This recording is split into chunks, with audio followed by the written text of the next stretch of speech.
Today's story is from a book that belonged to me when I was really little, and I still have it, and it's called The Wind and the Willows. It's got lots of different stories in it, so I'm going to read some of the stories to you. I read one every day. The Wild Wood. One winter's afternoon, when Rat was dozing in his armchair in front of the fire, Mole decided to go out by himself to explore the wild wood and to meet Mr. Badger. Mole had long wanted to meet Badger, but whenever he mentioned his wish to Rat, Rat would say, "It's all right, Badger will turn up one day. It's no good asking him here because he won't come, and we can't go see him because he lives in the very middle of the wild wood, and we must never go to the wild wood."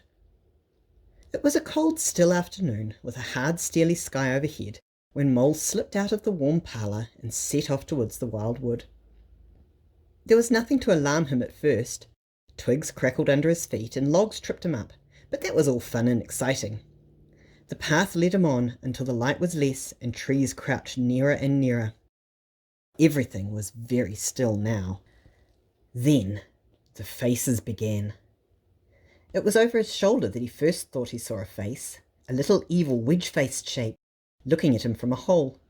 But when he turned, the thing had vanished. He quickened his pace, telling himself cheerfully not to begin imagining things. He passed another hole, and another, and then yes, no, yes, a little narrow face with hard eyes flashed up for an instant from a hole, and was gone.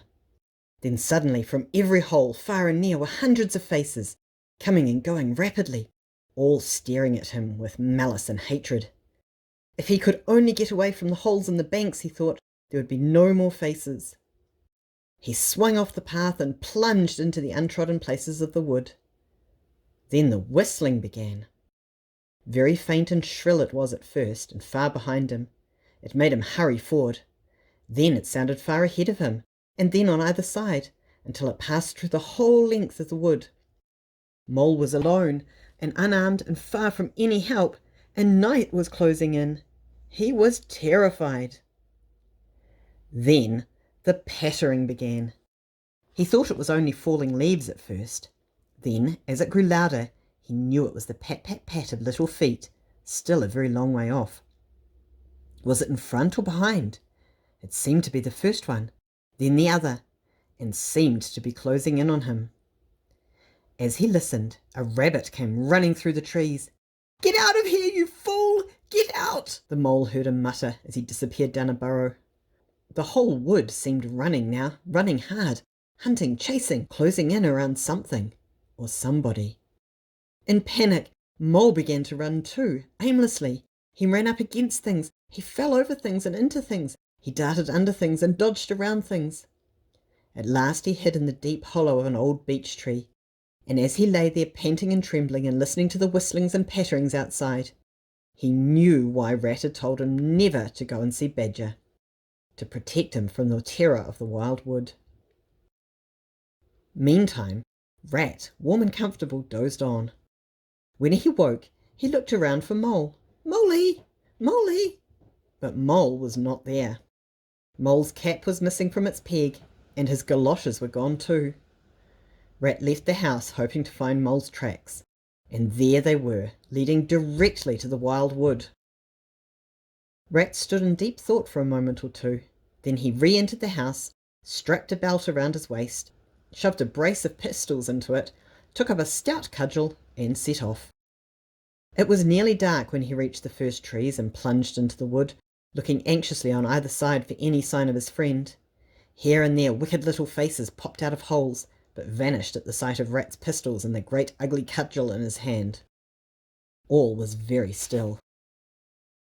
He patiently hunted through the wood, calling, "Moley! Moley! Moley, where are you, Moley? It's me, it's old Rat." When at last he heard a little answering cry, "Ratty? Is that you? Is that really you?"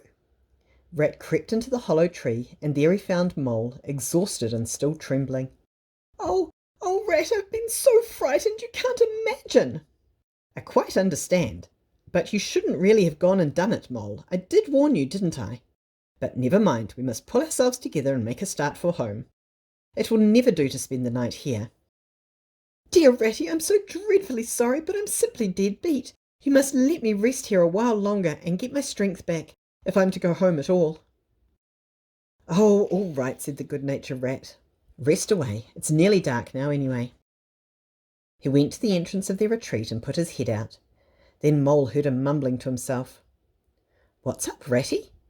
Snow is up, or rather down. It's snowing hard. Well, well, it can't be helped. We must make a start and take our chance, I suppose. An hour or two later, they had lost all sense of time. They were dispirited and weary. The snow was getting so deep that they could hardly drag their little legs through it. Suddenly Mole tripped up and fell forward on his face with a squeal. Oh, my leg, my poor shin! He sat up on the snow and nursed his leg and both his front paws. Poor old Mole, you don't seem to be having much luck today, do you? I must have tripped over a hidden branch or stump, said Mole miserably. Oh, it's a very clean cut. That was never done by a branch or a stump. Looks as if it was made by a sharp edge of something metal. That's funny. And Rat began to scratch in the snow. Hooray! Hooray! Hooray! Hooray! Hooray! He cried. What have you found, Ratty? Come and see. Mole hobbled up to the spot and had a good look. Well, he said at last, I see it right enough. Seen the same sort of thing before, lots of times. It's only an ordinary door scraper. But don't you see what it means, you dull-witted animal?